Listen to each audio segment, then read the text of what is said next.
The sea, which had been beating against the shores, suddenly broke the boundary that was imposed on it by nature. The sea rushed into the city. It coursed through the streets. The sea covered up everything. Even as they were all looking, Arjuna saw the beautiful buildings becoming submerged one by one.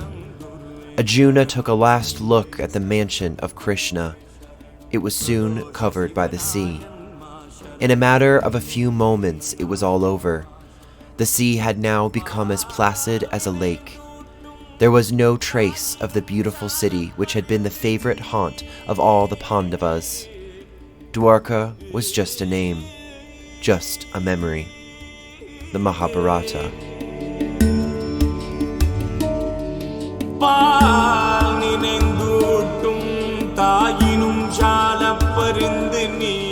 Attention, fellow seekers of the extraordinary and enthusiasts of the unknown.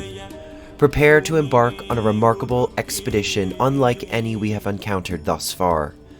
In this extraordinary episode, we shall veer slightly away from the realm of the paranormal and instead delve into the ethereal realm of legends and mythical cataclysms. Join us as we venture into the haunting tales of ancient lore, exploring the spectral remnants of bygone eras and the enigmatic specters of mythical devastation. Dive with me into the unfathomable realms of the Arabian Sea, on a passionate search to uncover the enigma of a forgotten metropolis, the mythical Dwarka, India's veritable Atlantis. A tapestry of intricate myths and divine epics, Dwarka is believed to have been the magnificent dwelling place of Lord Krishna, an avatar of the Hindu god Vishnu. Yet it's said to have vanished in a single catastrophic night, disappearing beneath the waves and leaving no trace but memories and myths in its wake. Amidst the gentle hum of sea shanties and the muffled rhythm of the rolling waves, one can almost hear the strains of Krishna's flute wafting from the depths of the ocean. And it's there, within these ethereal notes, that our journey into the heart of this lost city begins. The Mahabharata, the grand Indian epic, paints Dwarka as a dazzling city with 900,000 opulent palaces crafted from silver and gold, decorated with precious gems. The city was said to have had beautiful gardens, resonating with the melodies of birds and the fragrance of blooming flowers, surrounded by the gentle lapping of the Arabian Sea. It was a place of profound peace and celestial luxury, designed by the divine architect Vishwakarma himself. Yet, the fate of this paradise was as dramatic as its conception. As legend has it, after the earthly departure of Lord Krishna, the city of Dwarka was swallowed by the sea in a maelstrom of chaos and destruction, lost in the span of a single night. This extraordinary tale mirrors the story of Atlantis, creating a fascinating parallel that ignites the curiosity of scholars and spiritual seekers. Recent underwater archaeology lends some credence to this ancient narrative. Marine archaeologists have discovered intriguing structures off the coast of modern-day Dwarka, the remnants of what could have been grand buildings and extensive walls. These submerged ruins raise fascinating questions. Could these be the remnants of the ancient city? And if so, what extraordinary circumstances led to its catastrophic end? To decipher the mystery of Dwarka, we must delve deeper into the heart of its legendary king, Krishna, a god who walked amongst mortals, held Dwarka as his earthly realm. His tales of valor, diplomacy, and divine wisdom color the narrative of the Mahabharata, adding depth and gravitas to the saga of the city. Yet Krishna's story is also one of profound tragedy.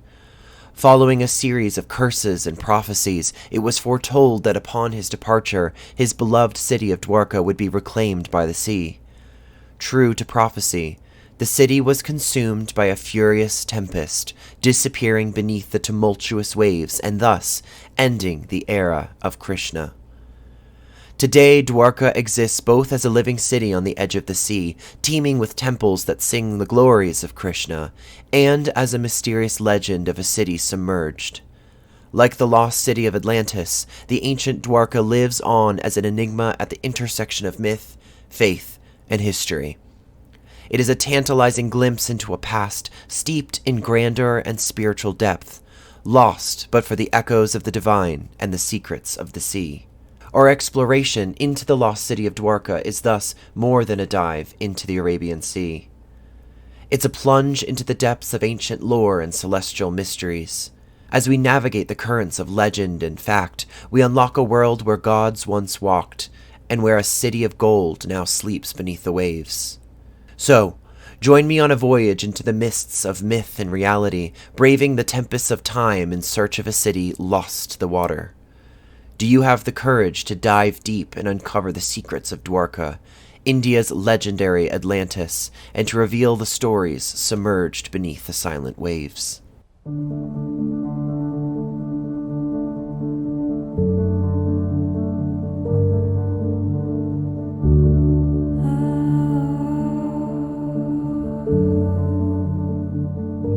Throughout the ages, man has repeated the same earnest saying, more of a question really, or perhaps even a plea.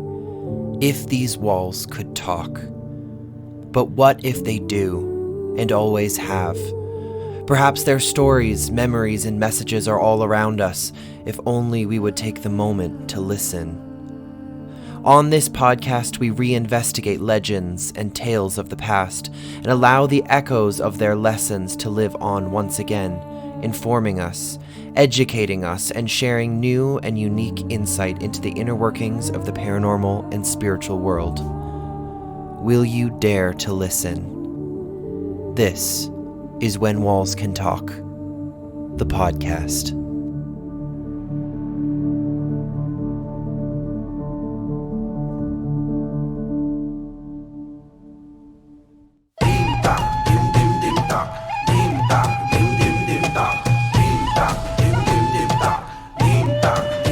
Time creates all things, and time destroys them all.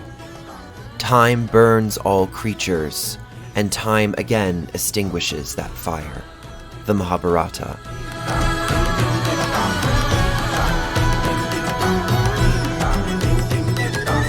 Beyond the dramatic tales of vanished cities and divine realms, there lies a rich tapestry of culture, spirituality, and philosophy.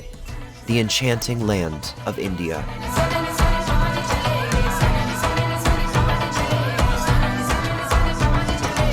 A country with an unfathomable depth of history, where myriad traditions intersect, and where the echoes of ancient epics reverberate through time. Born from the womb of the Indian subcontinent, a land of diverse landscapes, from the lofty Himalayas to the tranquil backwaters of Kerala, India has cradled countless civilizations. Its history, a blend of cultures and traditions, is a grand saga that mirrors the timeless narratives of its ancient scriptures. Hinduism, the oldest and third largest religion in the world, practiced by over 850 million people, is a significant thread in the fabric of India. It is not just a religion, but a philosophy, a way of life that has guided millions of souls for millennia.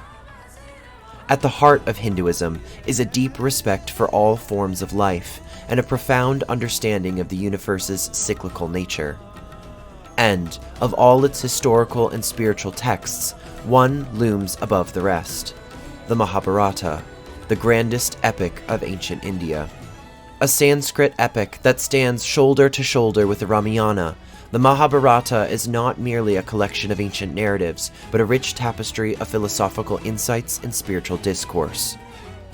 The authorship of this monumental work is traditionally attributed to Vyasa, an ancient sage and seer whose vision and storytelling ability has shaped the contours of Indian philosophy. Over centuries, scholars and researchers have sought to unravel the layers of this epic's historical growth and composition, their efforts illuminating the brilliance of ancient India's intellectual and spiritual tradition. The Mahabharata is a treasure trove of tales, parables, and discourses, each echoing profound truths about life, duty, and the eternal battle between righteousness and unrighteousness. This mammoth text, composed between the 3rd century BCE and the 3rd century CE, narrates the gripping saga of the Kurukshetra War, a cataclysmic conflict between two branches of the Kuru clan, the Pandavas and the Kauravas. Yet the Mahabharata is more than a tale of war. It's a profound exploration of life itself. Each character, each twist in the plot serves as a metaphor for the complexities of human existence and the moral dilemmas that we encounter in our journey through life. Considered to be the longest epic poem known, the Mahabharata, with over 1.8 million words, surpasses the combined lengths of the Iliad and the Odyssey. It is a work of such monumental scale and significance that it has been compared to the Bible, the Quran, Greek drama, Shakespearean plays, and often regarded as the fifth Veda in the Indian tradition. Central to the Mahabharata is the divine figure of Krishna, considered to be an avatar of the god Vishnu. Vishnu is one of the most significant deities in Hinduism. He is regarded as the preserver and protector of the universe, a member of the Hindu trinity known as the Trimurti. This trilogy consists of Brahma, the creator, Vishnu, the preserver, and Shiva, the destroyer. Vishnu is depicted as a benevolent and compassionate deity, associated with qualities such as mercy, kindness, and righteousness. He is often portrayed with a dark blue complexion, holding various symbolic objects and weapons in his multiple hands. Vishnu is also depicted as reclining on the serpent Shisha, floating on the cosmic ocean, with his consort Lakshmi massaging his feet. Vishnu is associated with the preservation and balance of the universe. It is believed that he sustains and maintains order, intervening whenever necessary to restore harmony and righteousness. Devotees of Vishnu often worship him through various rituals, prayers, and devotional practices, seeking his blessings and protection. According to Hindu mythology, Vishnu incarnates on earth whenever evil threatens to prevail and righteousness needs to be restored. These incarnations, known as avatars, are believed to be his divine manifestations. The most famous avatars of Vishnu are Rama and Krishna, both of whom are central figures in the Hindu epics Ramayana and Mahabharata, respectively. In the Mahabharata, Krishna, the avatar of Vishnu, served as a charioteer, friend, and guide to the Pandava prince Arjuna. The philosophical discourse between Krishna and Arjuna, known as the Bhagavad Gita, forms the spiritual core of the Mahabharata. It offers the most profound insights into duty, righteousness, and the path to liberation, shaping the spiritual landscape of India and leaving a profound impact on Hindu philosophy. Legend states that Krishna is the origin of everything that is, and is the most supreme identity of divinity. Krishna, the charioteer, diplomat, and statesman, and portrayed as the godchild, the prankster, the warrior, and the lover, is also intimately linked with the city of Dwarka, considered one of the 4 most sacred pilgrimage sites of Hinduism. The tale of this city's creation and its eventual submersion into the sea forms a captivating chapter in the broader narrative of Krishna, adding yet another layer of mystique to this divine figure.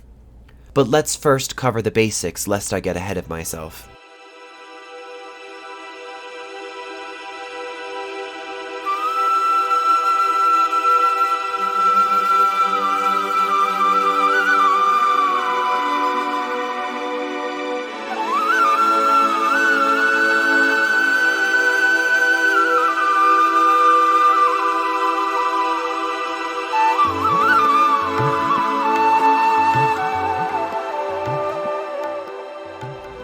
Hinduism, with its rich tapestry of myths, legends, and philosophical discourses, has left an indelible imprint on the cultural, social, and intellectual life of India. It has shaped the country's art, literature, music, dance, and even its social and political structures. The wisdom of Hindu scriptures like the Mahabharata has seeped into every aspect of Indian life, guiding its people in their spiritual and worldly pursuits. As we delve into the depths of India's history, the interplay of culture and spirituality, and the timeless narratives of the Mahabharata, we begin to unravel the intricate patterns that have shaped this vibrant civilization. We discover a land where the sacred intertwines with the mundane, where ancient wisdom resonates in modern life, and where tales of divine cities and celestial beings are not mere legends, but metaphors for deeper philosophical truths. Our journey into the saga of Dwarka is more than an exploration of a lost city. It's a voyage into the heart of Indian culture and spirituality, a pilgrimage into the sacred landscape of the Indian psyche. But where did Hinduism originate? Where did it come from? In the primordial times, when the world was still finding its rhythm, a spiritual tradition emerged on the banks of the Indus River. This spiritual current, flowing through the centuries, became the river of Hinduism, a faith as diverse as the people who embrace it. The dawn of Hinduism can be traced back to the ancient civilizations of the Indus Valley, which existed around 3300 to 1300 BCE.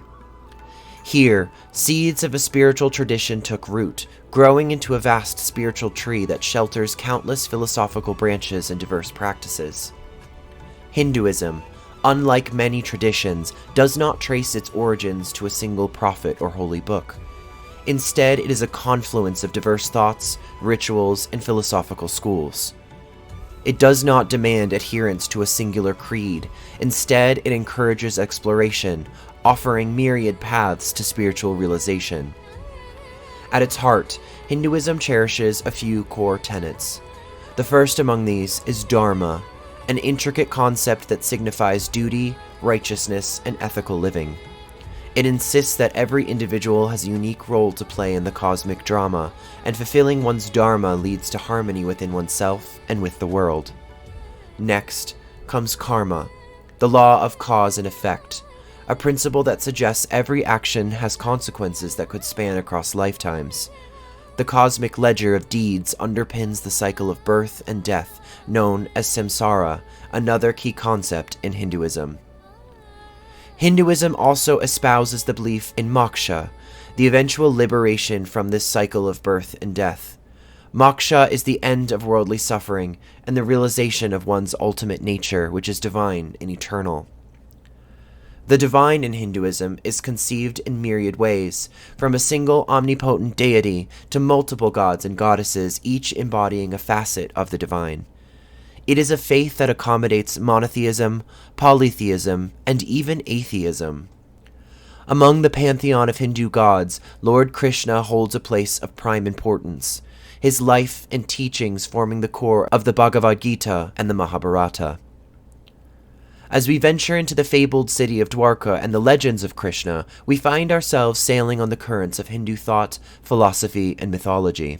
As we navigate these mystical waters, we don't merely explore a submerged city or a mythical character. We are traversing the vast ocean of Hinduism, which has been the lifeblood of Indian civilization for millennia.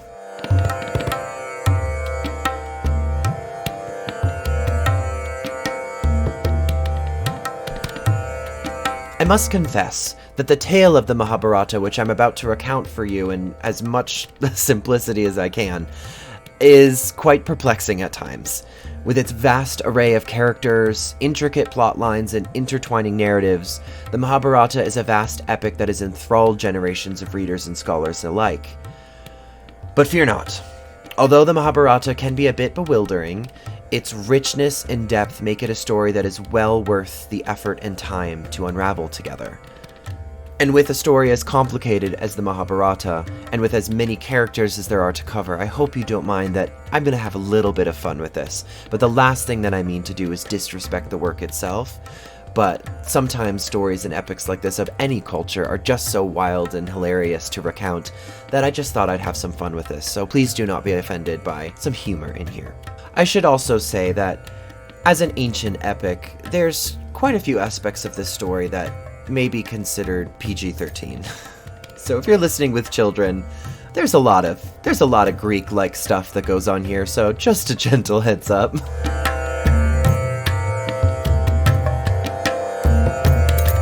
So before we delve into the ancient saga itself, let's take a moment to establish the background in the world in which this extraordinary tale unfolds.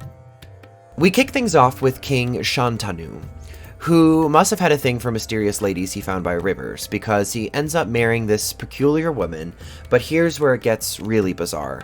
She starts drowning all of her kids. Yeah, you heard that right. Very strange parenting methods. Thankfully, the king Shantanu manages to stop her from drowning her last child, which is a little boy. Now, brace yourselves for this little bombshell. The woman reveals that she's actually a goddess and claims that her kiddo is a god too. But as punishment for some cow-stealing shenanigans in a past life, he has to stick around on Earth. So they name him Devavrata, but just to keep you on your toes, they start calling him Bhishma, which means one of firm vow. I guess that's their way of saying, hey, this kid means business. So, off goes the goddess back to her divine realm, leaving the king to continue his rule. But wait, there's more. Enter Sati Avati, a fairy-running lady who steals the king's son. Shantanu, remember that's the king, pops the big question, asking her father if he can marry her. The father agrees, but with a sneaky condition. Only Sativati's children can inherit the throne, leaving poor Bhishma out in the cold. Now it gets more interesting. Bhishma, being the chill dude that he is, agrees to remain celibate and not have any children of his own. So, talk about sacrifice here. So, Santanu and Sativati tie the knot, and they have 2 boys. As luck would have it, one of them dies in battle without having any kids, and the other, via Trevia, I'm doing my best with these pronunciations, so bear with me, grows up and marries not 1, but 2 women, Ambika and Ambalika. Now, before these ladies can even think about having children, via Trevia kicks the bucket. And guess who's standing as the sole survivor of the royal family? You got it, our celibate hero, Bhishma. But hold on, folks, there's another twist. Queen Satyavati, the fairy lady, had a little secret that she hadn't spilled to anyone. Turns out that before she got hitched, she was born from a fish. Yes, a fish. And had a steamy encounter with a sage, resulting in a son named Vyasa. So even though Vyasa isn't exactly the heir by birthright, he still had some claim to the throne. And talk about family trees with branches that go off in all sorts of unexpected directions. So after much deliberation and some seriously unconventional family planning, it was decided that Vyasa should step in and help out Vyatravia's wives. Yeah, you heard me right. Vyasa was about to become the ultimate surrogate royal daddy. So first up we have Ambika, who gives birth to a baby boy named Dhritarashtra. Now, he seems like a decent chap and all, but there's just one tiny problem. He was born blind. So, talk about twist of fate. Poor guy should have been the rightful king, but the universe decided to throw him a major curveball. So, Vyatravia's other wife decides to get cozy with Vyasa as well, and she pops out a little bundle of joy named Pandu. Unlike his brother, Pandu doesn't seem to have any vision issues, so in a true pass-the-throne moment, Dhritarashtra, being the stand-up guy that he is, realizes that the ruling might not be his cup of tea, and he gracefully hands over the kingdom to his younger brother, Pandu, leaving us with a blind king and the kingdom in the hands of the able-eyed one. Now, Pandu might be the lucky guy in terms of eyesight, but boy oh boy does he get himself into a bit of a pickle. You see, during one of his hunting escapades, he shoots an innocent deer right in the middle of an intimate moment. Little did he know that this deer was no ordinary woodland creature, but you guessed it, a god in disguise. And as we all know, messing with gods is a recipe for trouble. So, the angry god curses Pandu, basically saying, hey, since you interrupted my moment of passion, I'm going to mess with your love life too. The curse hits him pretty hard, and Pandu is now doomed to drop dead if he ever gets frisky. Talk about serious buzzkill, am I right? Now, Pandu's got a couple of wives, Kunti and Madri, but thanks to that delightful curse, he can't exactly fulfill his husbandly duties. So what does he do? Well, he decides to take a little vacation in the woods with his wives. I guess when life throws you a curveball, you just go and hide out in nature, I guess. But hold on, things are about to get even juicier. One fine day, Kunti, being the resourceful woman she is, decides to summon the sun god. Lo and behold, he actually shows up. The sun god, being the smooth talker that he is, tells Kunti, if you're calling me, you better be ready for some serious action. And you guessed it, folks, they end up getting it on. So Kunti ends up giving birth to a baby boy named Karna, but here's the kicker. She decides to send him floating down the river in a basket. Yes, that's right. River delivery service. Come on, Moses. This poor kid gets discovered by a soldier and his wife who raise him as their own. Little did they know that Karna, the abandoned baby turned warrior, would later return to the story as a formidable force to be reckoned with. Meanwhile, Pandu was always trying to get a loophole in that little pesky curse of his. He must have thought, hey, if I can't have any fun, maybe my wives can have some divine intervention. So he hatches a plan and tells Kunti to get busy with a few gods and see what happens. First contestant on Kunti's divine match game agenda is Yama, the god of death and justice. And what do you know? Their encounter together leads to the birth of a boy named Yudhishthir. Next, she sets her sights on Vayu, the god of the wind, and voila, Bhimasena, a strapping lad, enters the scene. But Kunti isn't done yet. She decides to take it up a notch and gets cozy with none other than Indra, the chief god himself. Their union gives birth to the mighty Arjuna. Meanwhile, Pandu's second wife, Madri, decides to join in the godly rendezvous fun. She entices the Oswins, the divine twin gods, and they bless her with twin boys named Nakula and Sahadeva.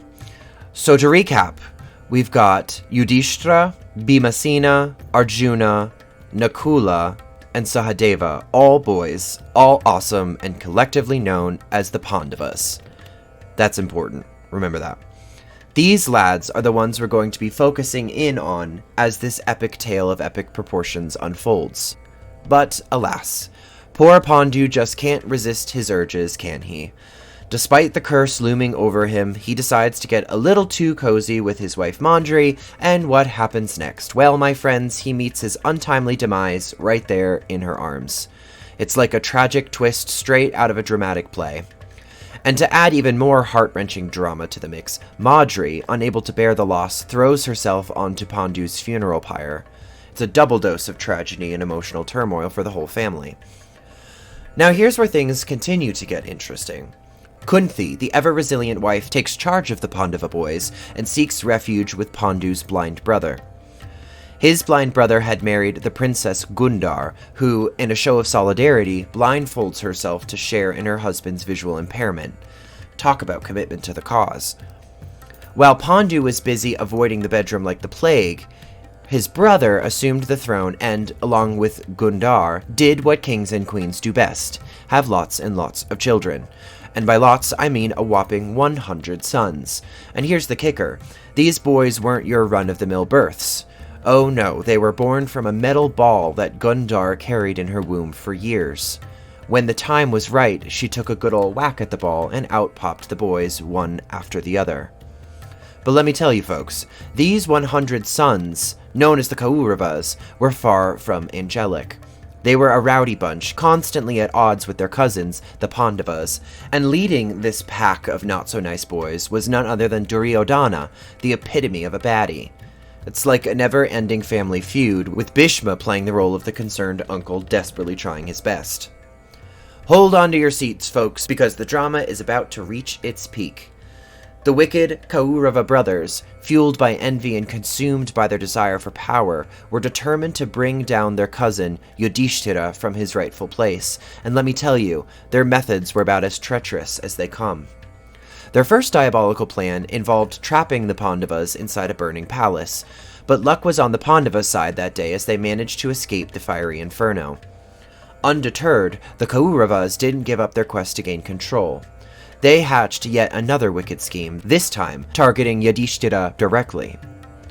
One of the Kaurava's brothers, in his infinite wisdom, insert intense eye roll here, challenged Yudhishthira to a high-stakes game of dice. Now you'd think that a friendly game among relatives would be all fun and games, right? Wrong. The game took a dark turn and Yudhishthira ended up losing everything. His wealth, his possessions, and even his and his brother's wife. As the result of this deceitful game, the Pandavas were stripped of their rightful place in the kingdom and forced into exile. For a grueling 12 years, they had to endure the harsh realities of life in the unforgiving forest. The 13th year was the ultimate test. They had to live incognito, hiding their true identities in the city. Those 13 years of hardship in disguise transformed the Pandavas. They learned invaluable life lessons and gained profound knowledge during their time in the wilderness. It's like a crash course in survival and personal growth. But as fate would have it, the end of their exile marked the beginning of a cataclysmic clash. Duryodhana, still fueled by his deep-seated resentment, couldn't resist the urge to challenge the Pandavas once again, and thus a colossal war ensued with lives hanging in the balance. The war between the Kauravas and the Pandavas was an epic showdown, a battle of epic proportions. They claim that millions of lives were lost, sacrifices were made, and the repercussions were felt far and wide. It was a tragic culmination of a long-standing feud, leaving both sides grappling with the bitter reality that victory came at a devastating cost. And so, my friends, the story of the Mahabharata teaches us that sometimes, despite bloodshed and the striving for power, truly nothing substantial is gained. It's a sobering reminder that, in the pursuit of dominance, the price we pay can be unimaginable. But hold on to your hats, folks, because we're about to dive into the world of the most dramatic figure in the entire Mahabharata, the one and only Krishna. Now, let me tell you, this guy is no ordinary character. In fact, he is the supreme personality of Godhead himself, descending to earth in human form to set things right and guide his devotees in their role as caretakers of the earth. Krishna, being the cousin of both the Pandavas and the Kauravas, had a unique position in this epic tale. But make no mistake, he was firmly Team Pandava. He became a trusted friend and advisor to the Pandavas, and in a fascinating turn of events, he even became the brother-in-law of the heroic Arjuna. Throughout the Mahabharata, Krishna played multiple roles. He served as Arjuna's mentor, guiding him with wisdom and counsel, and during the Great War, Krishna even stepped up as Arjuna's charioteer, lending him the divine support he needed to face the monumental challenges ahead. But it gets really interesting. Krishna, the master of strategy, was not merely a spectator in this grand saga. He had his own cosmic agenda, and the Pandavas were his chosen instruments to fulfill his divine purpose. He, in his divine wisdom, saw the war as a necessary means to restore balance and righteousness in the world. So you could say the Pandavas were like Krishna's pawns in a celestial game of chess, with the fate of the world hanging in the balance. Now let's talk about the aftermath of this colossal war. While many hailed the victory and saw the war as a necessary evil, there was one individual who remained deeply troubled: Yudhishthira, the oldest of the Pandavas. Despite the assurances of his loved ones, including Krishna himself, that the war was justified, Yudhishthira's conscience weighed heavy with the sense of its wrongfulness. He grappled with the ethical gaps that persisted even in the face of victory. Even the wise patriarch Bhishma, in his final moments, took it upon himself to deliver a series of lectures to Yudhishthira on the intricate aspects of the good law, the duties and responsibilities of kings. But Yudhishthira's inner turmoil and his questioning of the war's righteousness never wavered. Now let me take you on a journey to the years that followed the Great War. Picture this. The blind king and his wife Gundar chose to embrace a life of asceticism in a serene forest retreat. And you won't believe it, they met their ultimate fate in the most extraordinary way, perishing with yogic calm in a forest fire. Talk about going out in a blaze of glory. But that's not it. Kunti, the courageous mother of the Pandavas, joined them in their peaceful abode, and as the years went by, a significant event occurred. Krishna, that enigmatic divine being who played such a pivotal role in the Mahabharata, bid farewell to this earthly realm. 36 years had passed since the conclusion of the Great War, and Krishna, with his divine purpose fulfilled, departed from this mortal plane. As the news of Krishna's departure reached the Pandavas, a sense of destiny stirred within them. They believed that time had come for them to embark on what is famously known as the Great Journey. Now, pay attention, because this journey had a unique twist. They were to walk north, toward the polar mountain, symbolically moving closer to the heavenly worlds, until their mortal bodies could no longer carry them, and they dropped dead. Quite an adventurous way to bid adieu to the world, don't you think? One by one, the Pandavas began their pilgrimage, traversing the great path of the great journey. Draupadi, the fiery and devoted wife of the Pandavas, was the first to leave this earthly realm behind. And as they continued their march, each of the brothers, in their turn, met their end, until only Yudhishthira remained. But he was not alone. Throughout the entire expedition, a loyal and steadfast dog accompanied him, a faithful companion from the very beginning. As Yudhishthira approached the gates of heaven, a remarkable test of his virtue awaited him. The dog who had faithfully journeyed with him was revealed to be an incarnation of the god Dharma himself, Yudhishthira's actual physical father. Now here's where it gets interesting too.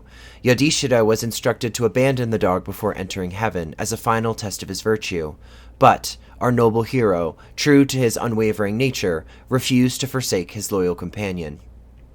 Imagine his surprise and awe when the dog transformed before his very eyes, revealing its true divine form. It was a test, my friends, a test of Yudhishthira's unwavering commitment to righteousness. And guess what? He passed with flying colors. With his virtue proven, Yudhishthira finally entered the realm of heaven, where he reunited with his beloved brothers. But in a final twist, Yudhishthira faced yet another test. He found himself surrounded by members of his adversaries in life, who had already attained heaven. Shocked and confused, he was told that his brothers were consigned to the depths of hell. But our virtuous hero would have none of it. He insisted on joining his brothers, even if it meant descending into hell itself. And in that moment, the divine illusion was shattered, and the truth was revealed. His brothers were in heaven all along. It was a final lesson, a final test to reaffirm the unbreakable bond between the Pandavas. And so, my dear listeners, the Mahabharata is not merely a heroic tale of epic proportions. It is a profound exploration of the principles and responsibilities embodied in the Code of Dharma. In its sweeping text, you'll discover a treasure trove of wisdom, ethics, law, philosophy, history, geography, genealogy, and religion. The Mahabharata is a magnificent tapestry woven with legends, moral stories, and local tales, all intricately interwoven into this elaborate saga.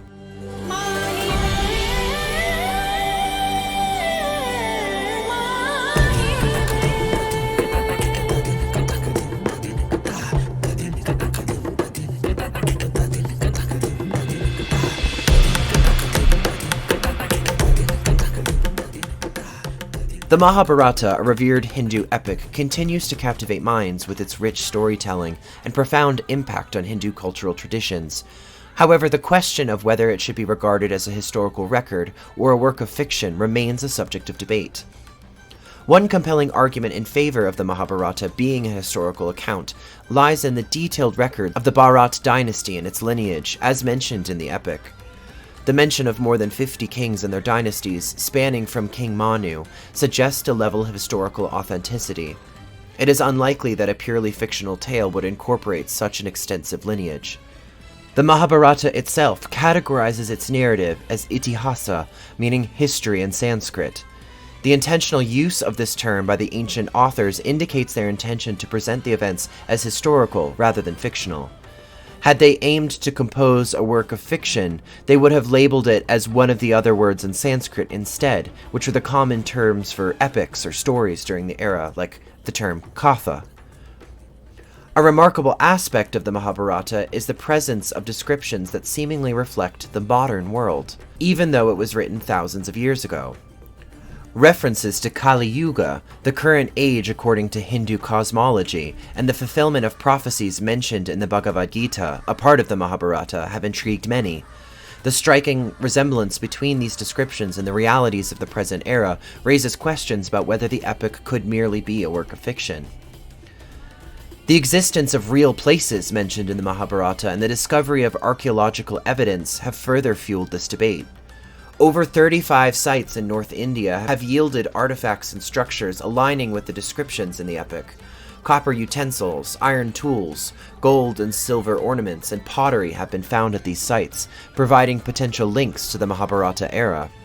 Notably, the underwater city of Dwarka, which we are about to discuss, described in the epic, has been partially excavated and reveals elements consistent with the Mahabharata's portrayal. The Mahabharata's connection with the Indian epic, the Ramayana, presents another compelling aspect. Both epics exhibit coherence in the chain of events and the relationships between various kings and dynasties. The fact that the Mahabharata follows the lineage and stories established in the Ramayana raises questions about why two distinct authors would incorporate such detailed connections if they were writing separate works of fiction. The widely debated Aryan invasion theory, which suggests that Aryans migrated to India around 1500 BCE, poses a significant challenge when considering the timeline of the Mahabharata. If the epic is indeed a historical account, it would have to predate this migration. Many scholars and thinkers have rejected the Aryan invasion theory, emphasizing the need for alternative explanations regarding the origins of the epic. Determining the exact timeline of the Mahabharata remains elusive due to conflicting astronomical references and the cyclic nature of celestial events. Various scholars have proposed different dates for the occurrence of the Kurukshetra War, ranging from 5561 BCE to 950 BCE.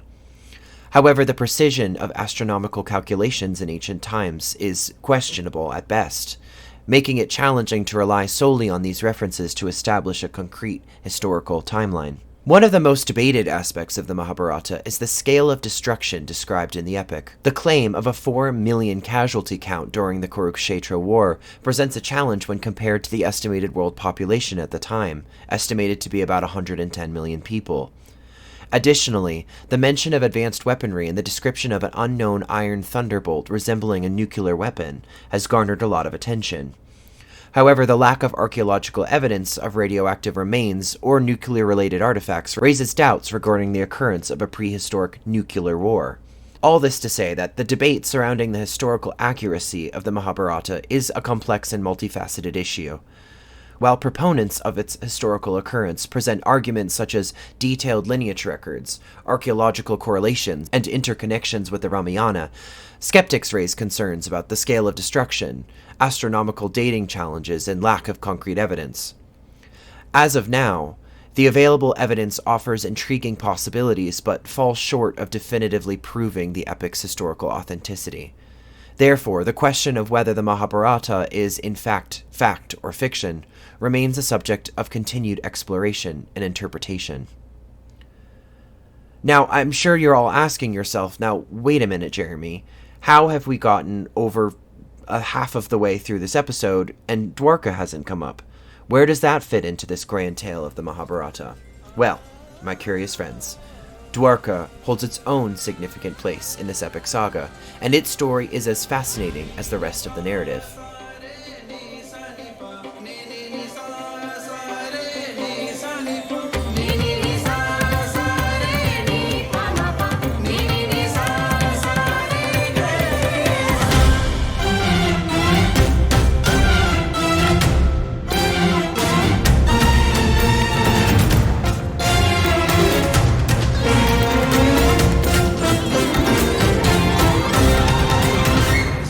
Dwarka, the splendid city by the sea, was no ordinary establishment.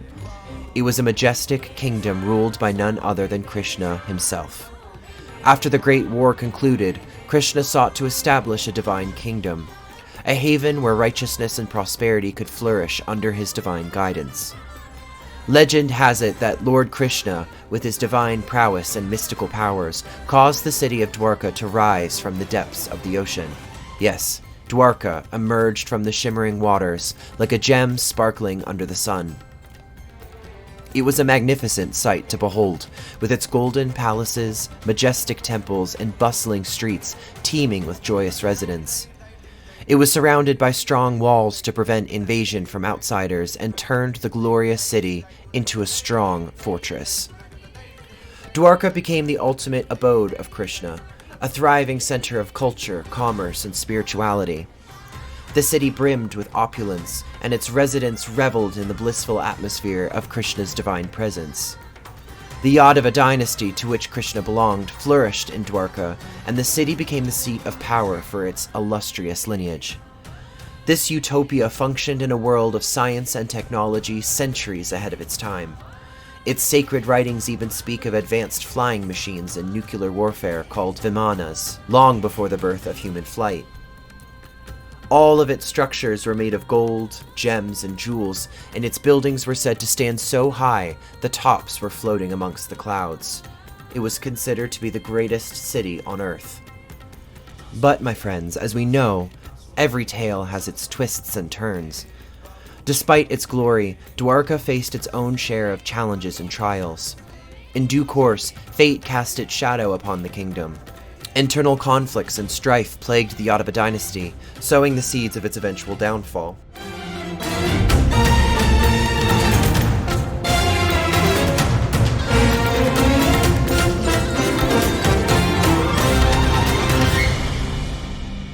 It is said that a curse, a result of an unfortunate incident involving a dispute over a magical jewel known as the Siamantaka, befell the Yadava dynasty, a legendary jewel of great significance within the realm of the Mahabharata.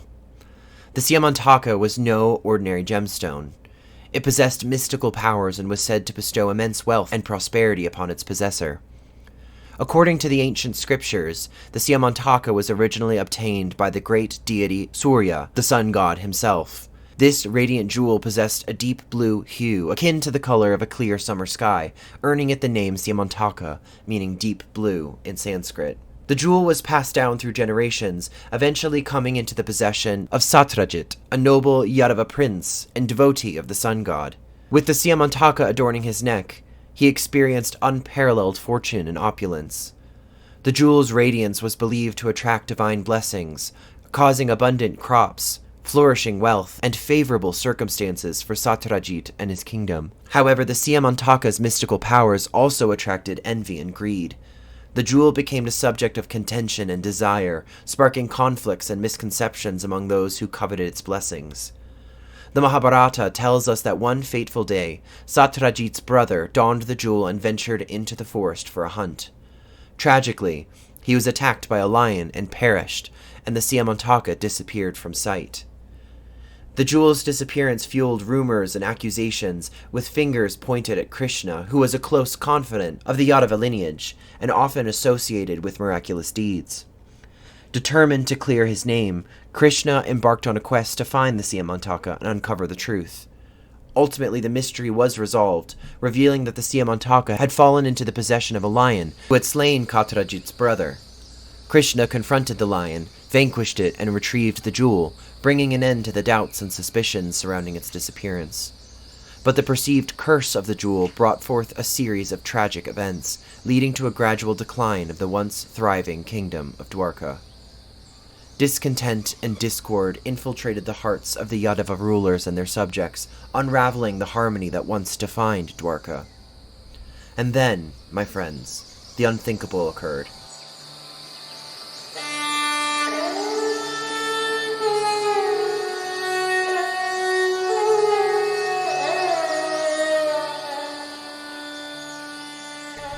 After nearly 100 years of residing in Dwarka, Krishna finally passed away and the resplendent city of divine origins met its cataclysmic fate.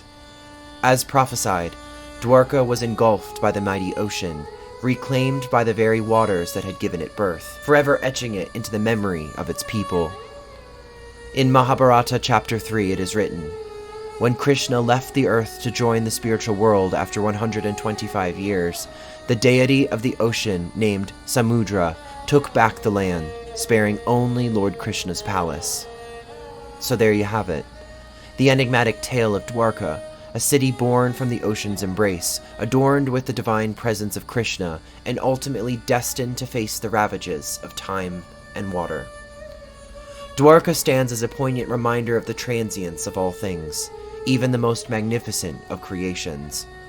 And though the physical city of Dwarka may lie hidden beneath the waves, its significance endures, weaving itself into the fabric of the Mahabharata, a reminder of the ephemeral nature of power, the impermanence of worldly possessions, and the eternal quest for spiritual truth that lies at the heart of this timeless epic. In the 1960s, a series of archaeological excavations were undertaken in the quest to locate the fabled city of Dwarka. Dwarka, the city mentioned in the ancient scriptures and revered as the kingdom of Lord Krishna, had long been shrouded in myth and legend. The efforts to unearth its remnants were fueled by a desire to uncover the historical and cultural significance of this ancient city, as well as to validate the narratives recorded in the scriptures. The pioneering excavations in the 1960s were led by renowned archaeologist Dr. K.S. Rao, who spearheaded the exploration on the coastal region of western India. Utilizing historical texts such as the Mahabharata, which provided detailed descriptions of Dwarka's layout and grandeur, Dr. Rao and his team embarked on a meticulous search for the elusive city. His journey truly began while demolishing a building in modern-day Dwarka, when they stumbled upon a large piece of an ancient temple. Upon further investigation, his team discovered the remains of a 7-story temple hidden beneath the earth. The discovery unveiled a 3,500-year-old temple beneath the modern city street. The first breakthrough came in 1963, when the team discovered a series of ancient submerged structures off the coast of modern-day Dwarka, which maintains the name of the ancient city. These structures provided tangible evidence of centuries-old human habitation in the area, and raised hopes of uncovering the remnants of the fabled city itself. In his book, The Lost City of Dwarka, published in 1999, Dr. Rao writes about his undersea finds. Quote, "The discovery is an important landmark in the history of India. It is set to rest the doubts expressed by historians about the historicity of Mahabharata and the very existence of the Dwarka city." Conducting 12 expeditions between 1983 and 1990, Rao identified 2 underwater settlements, one near the present-day Dwarka, and the other in the nearby island of Bet Dwarka. Just off the shore, on the island of Bet Dwarka, nestled amongst the sparkling waters of the Arabian Sea, 20 minutes off the coast of modern-day Dwarka, lie the remnants of an ancient wall that whispers truth to the verses of the Mahabharata, describing the fortifications erected by Krishna to protect its people. These ruins and shards of ancient pottery, as well as remnants of ancient oil lamps and perfectly intact ancient beads dating back to 1500 BC, hold a mystique that captivates the hearts and minds of pilgrims who journey here in search of a connection to their rich cultural heritage. Once believed to be part of the Indian mainland and separated by centuries of tsunamis and storms, this island stands as a poignant testament to the relentless forces of nature and the passage of time. The ruins held here offer a tangible link to the legendary city of Dwarka, a city steeped in myth and revered in the belief system of many Indians. For those who undertake the pilgrimage to Bet Dwarka, these ruins are more than just mere remnants. They are the sacred foundation of a land upon which Krishna's fabled city of gold once stood. For generations, Indians have made the journey to Bet Dwarka, drawn by an unyielding faith and an unwavering belief in the power of these legends. With each step they take, they carry the weight of their ancestors' stories, intertwining their own identities with the timeless tales of Dwarka. Bet Dwarka, with its ancient wall and scattered pottery shards, serves as a living testament to the intertwined nature of mythology, spirituality, and history. It embodies the enduring legacy of a civilization that once thrived on these shores. In the realm of archaeological marvels, few discoveries at Dwarka rival the profound significance of the seal found amidst the ancient ruins of Bet Dwarka. Imprinted on a conch shell, this remarkable token holds within it the essence of a legend, bridging the gap between myth and reality. For within the Mahabharata, the epic tale that weaves together the history of ancient India, lies the account of Krishna commanding the people of Dwarka to wear a seal about their necks as a symbol of their citizenship and identity. The intricately carved seal depicted a mesmerizing sight, a 3-headed animal representing the mighty power and divine presence that resided within Dwarka. It was a symbol that united the citizens, serving as their calling card, carrying their heritage and proclaiming their allegiance to the fabled city of gold. The discovery of this seal not only validates the legends that have been passed down through the generations, but also serves as a powerful reminder of the enduring cultural and historical significance of Dwarka. It unravels the layers of mystery that shroud the city and offer glimpses into the lives of its inhabitants. Over the next few decades, subsequent archaeological expeditions continued to unveil the secrets of Dwarka. Extensive underwater excavations were carried out, revealing submerged walls, fortifications, and various artifacts, including pottery, sculptures, and coins.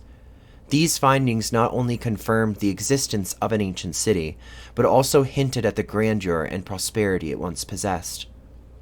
The excavations also shed light on the geological history of the region, providing cultural insights into the submergence and transformation of Dwarka over time. It is believed that Dwarka faced multiple episodes of submergence due to geological processes such as sea level rise and tectonic activity. The findings suggest that the city might have experienced several cycles of construction, destruction, and subsequent rebuilding throughout its history. One of the most significant discoveries during the excavations was the establishment of a submerged city wall, measuring about 560 meters in length and constructed using large stone blocks. This monumental structure served as a testament to the advanced architectural skills and engineering prowess of the ancient inhabitants of Dwarka. The findings from Dwarka not only provided valuable archaeological insight, but also fueled the imagination of researchers and historians. They drew parallels between the excavations and the descriptions of Dwarka found in ancient scriptures.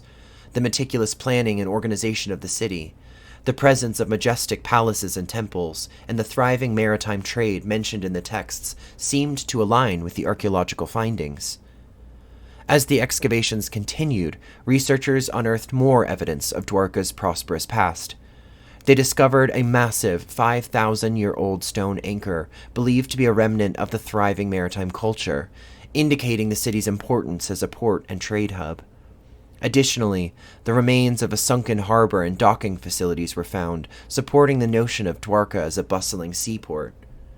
However, despite these significant findings, the quest to locate the core of the ancient city, often referred to as Dwarka proper, remains elusive.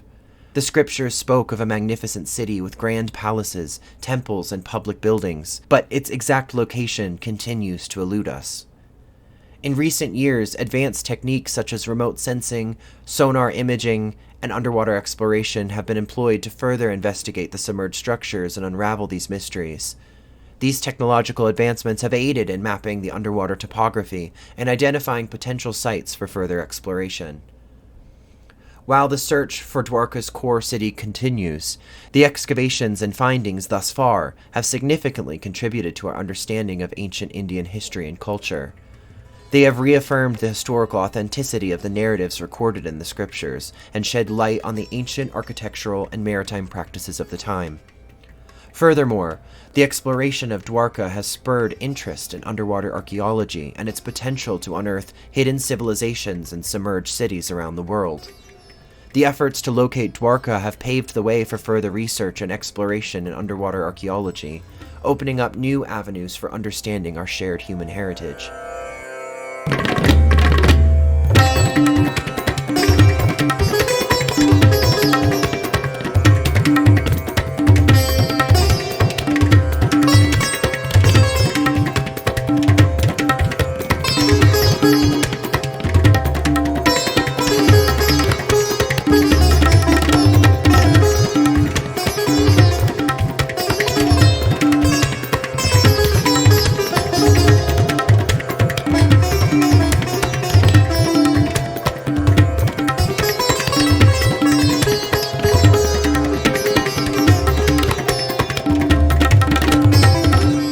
As the excavation efforts persist, the quest to locate Dwarka remains a captivating journey that intertwines mythology, history, and archaeology.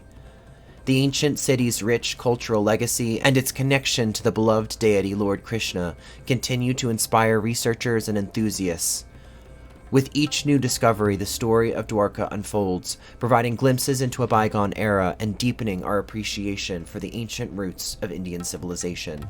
In the realm of ancient legends and captivating tales, the legends of Dwarka and the Mahabharata stand tall. These timeless stories hold a special place in our hearts, as they offer a glimpse into a world brimming with intrigue, heroicism, and moral dilemmas that transcend time itself. Through the mysterious city of Dwarka, we are transported to an era of opulence and divine intervention. Its legendary grandeur sparks our curiosity, while its fateful submergence stirs our imagination. Dwarka becomes more than just a lost city. It becomes a metaphor for the rise and fall of civilizations, reminding us of the impermanence of worldly glory. The Mahabharata, on the other hand, unravels a tapestry of epic proportions, where gods and mortals, virtues and vices, clash on the battlefield of Kurukshetra. It is a tale of kinship and rivalry, honor and deceit, and the eternal struggle between right and wrong. Its characters, like the valiant Pandavas and the cunning Kauravas, become companions in this narrative journey, teaching us lessons of loyalty, sacrifice, and the consequences of our actions. But why are these legends important to us, the listeners and community of When Walls Can Talk? It is because they transcend mere entertainment and touch the depths of our souls. They remind us of the timeless aspects of the human experience, our desires, our flaws, our triumphs, and our failures. They challenge us to ponder the complexities of morality, the choices that we make, and the consequences that ripple through generations. These legends ignite our imagination, encouraging us to explore the mysteries of the past and reflect on the complexities of the present. They serve as a bridge between ancient wisdom and contemporary life, reminding us that the struggles faced by those who came before us are not so very different from our own. Legends like that of Dwarka have a way of capturing our imagination, weaving tales that blur the line between reality and fantasy. Dwarka, the ancient city of wonders, was long relegated to the realm of myth and legend. Skeptics dismissed it as a figment of imagination, a story embellished by the passage of time.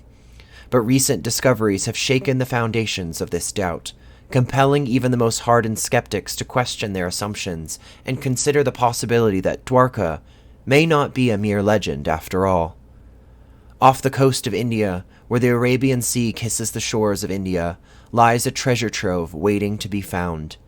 Archaeological expeditions have unearthed a fascinating array of architectural ruins submerged beneath the azure waters. The ruins, scattered like whispers from a forgotten era, reveal a different tale.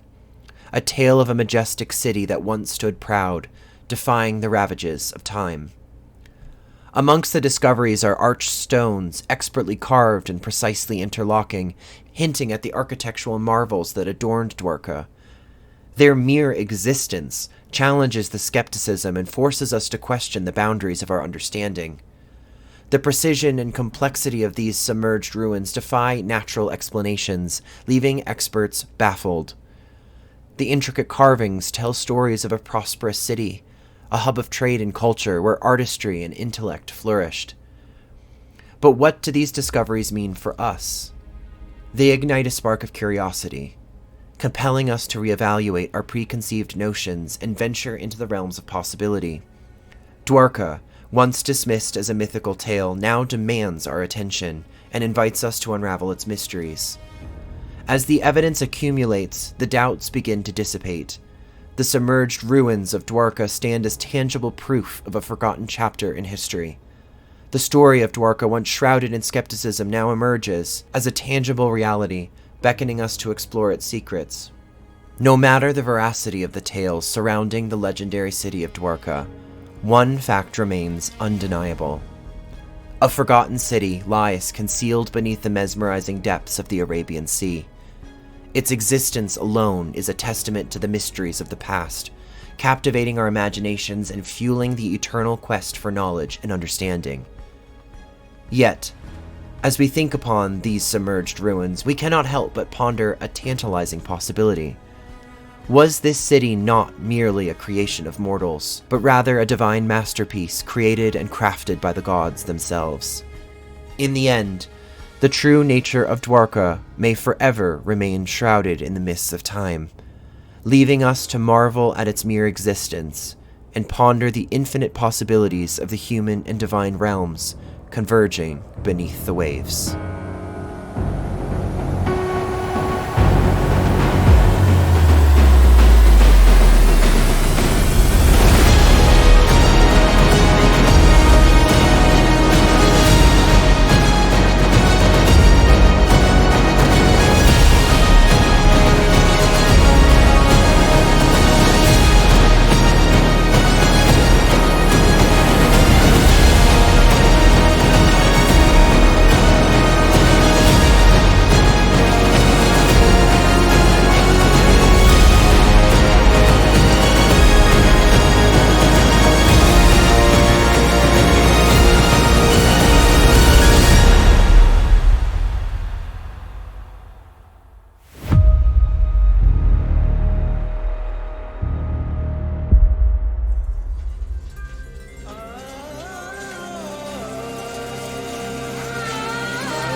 This has been another episode of When Walls Can Talk, the podcast. I am your host, researcher, and editor, Jeremy Haig.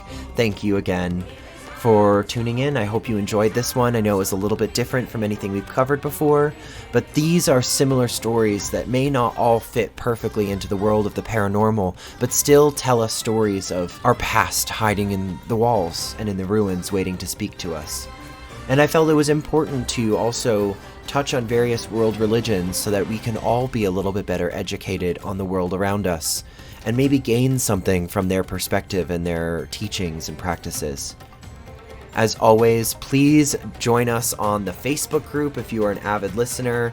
And if I can ask one thing of you, if you enjoyed this episode and learned something new, please would you take a moment and jump on Apple Podcasts or Spotify, wherever you stream your podcasts, and leave us a review. And be honest, let us know what you liked, what you'd like to see grow. But voices like yours help the audience of my show grow and help the podcast reach new listeners. So thank you. My Instagram is at When Walls Can Talk with _ for spaces if you want to reach out to me for any reason. You can also reach us on Twitter at WWCT the podcast. As always, check out our blog. I keep the blog updated at our website, www.whenwallscantalktarot.com. And check out the rest of our podcast network. The next episode of Cinematic Secrets should be coming out this week, so look forward to that. And Ghost Besties will be making its triumphant return in just a couple weeks, so all three will be running simultaneously. But as always, thank you so much, and if you need anything, it all should be in the show notes for today's episode. On behalf of myself and everyone here at the podcast, thank you for listening.